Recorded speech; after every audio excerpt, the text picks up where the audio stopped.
works with the market, and the market's trending that way, and we look to work with it. Is this in any way related to funds being put in that area? You know, is it a carrot and stick type thing, or is the idea now as a priority investment area to have like HUD investment, things like that in that area? It's not the only variable we're considering for investment. No, it's not the only variable we're considering for this. One of the criteria that we're considering that could help us identify areas of the state, amongst others, that are compatible for future investment. And keep in mind, John, there's priority preservation areas too. So if towns and municipalities want to preserve areas, certainly that's of importance also. It's not just a one narrow focus. And there's not like 3 transit hubs in the state. You know, everyone talks about Newark, Camden, and Atlantic City as the examples of cities and transit hubs. Well, there's probably 100 transit hubs in the state. You know, what about Somerville, Red Bank?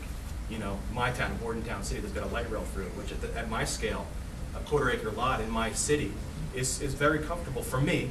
And this plan is all about having options, more options for our residents to consider throughout the spectrum of development patterns, suburban, small city, big city, and everywhere in between. So this plan really talks mostly, I think, about options and making sure that residents of the state that want to live in those options have a place to live there. That's what it's about. Yes, ma'am.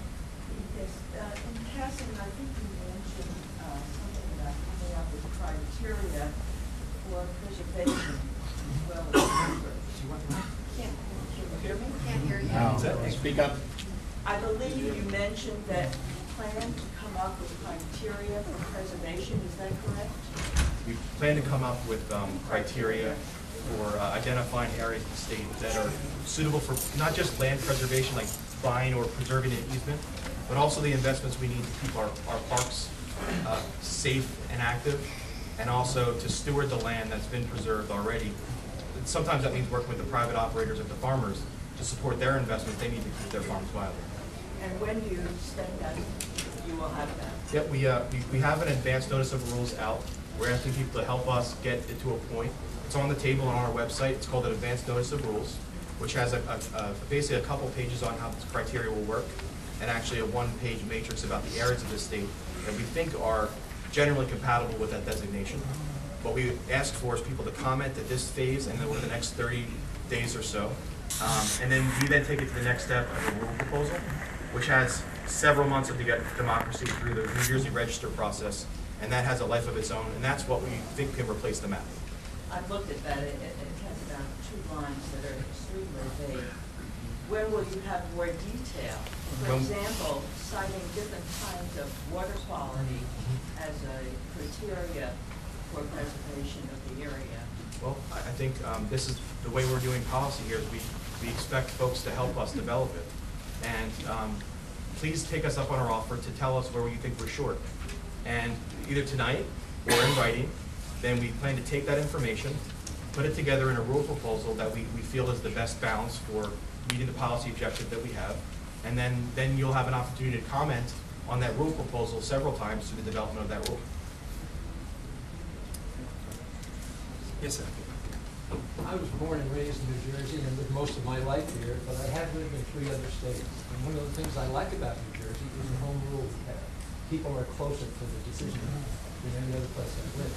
I've heard you talk about state goals, and I've heard you talk about incentivizing, and yet you're talking about the authority of the local community. Can you assure us that no decision made by the state plan would force a community to do anything other with its land, other than what they want to do with it? Well, actually, as a local official, I was the one who was probably not the only one, but the one who was most conscious of that sort of thing creeping in. Because the one thing that small town mayors and council folks are so cognizant of is the dreaded unfunded mandate from Trent.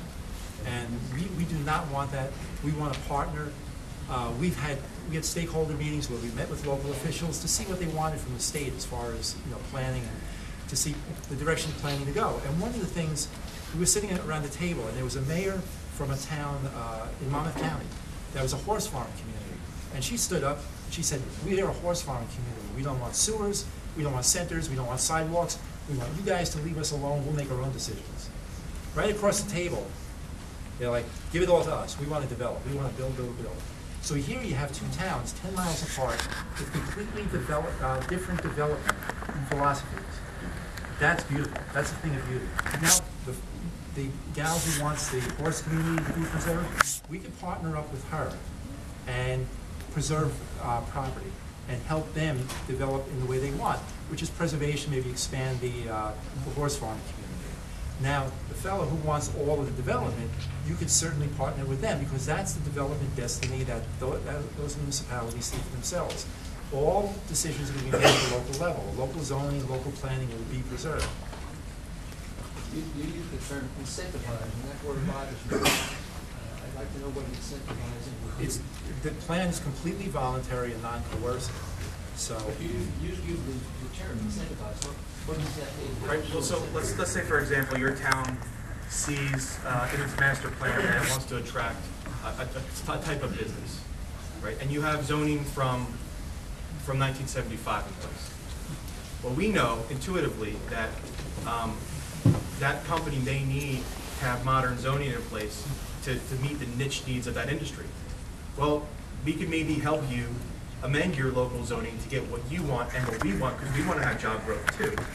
And then we can help you work on those ordinances so you have a more friendly business climate to get what you want and to help us get what the state needs. So you're not talking about incentivizing the community? Well, that's the community, that would be the local government. Yes, but are you not trying to influence what the community, decision the community would make? The genesis of the idea comes from the master plan. I know. And if they're having trouble attracting that rateable because their procedures are locally or antiquated, well, maybe we can help update them so they can become a magnet for what they want. And what happens to be what the state may want too. So you're not saying incentivizing means influencing them? Well, I guess it's semantics. I mean, some may want to look at that as influencing. I do. So if you didn't want that support from us, you could say no thanks.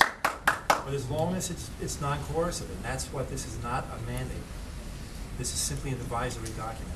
I think we have enough time for maybe one more. Yes, sir.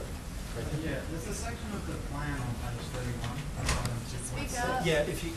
There's a section of the plan on page 31, item 2.6, that talks about strengthening the county planning role and potential future changes to the county planning. Do you know what they are at this time, or will they come in the future? They would come in the future. We think there's been a lot of conflict that act hasn't been looked at for 20 years or so. We know that there's counties around the state that effectively work and partner with local government, and local governments, for the sake of efficiency, look to their county government to play a real important role in their local lives. So in the situation, I think we envision a scenario where the County Planning Act is improved so that those ongoing relationships can be strengthened, and so the local governments can get efficiency and save money, and the county governments can help them consider issues from a regional basis. And I think the way we look at it is it won't be a requirement. So like, let's say the County Planning Act, we're not saying the County Planning Act should be amended to require planning and zoning to be taken over by the county. That's not what we'd be advocating for. What we'd be advocating for is we know that there's places around the state that are real effective, counties that are really effective working with their municipalities.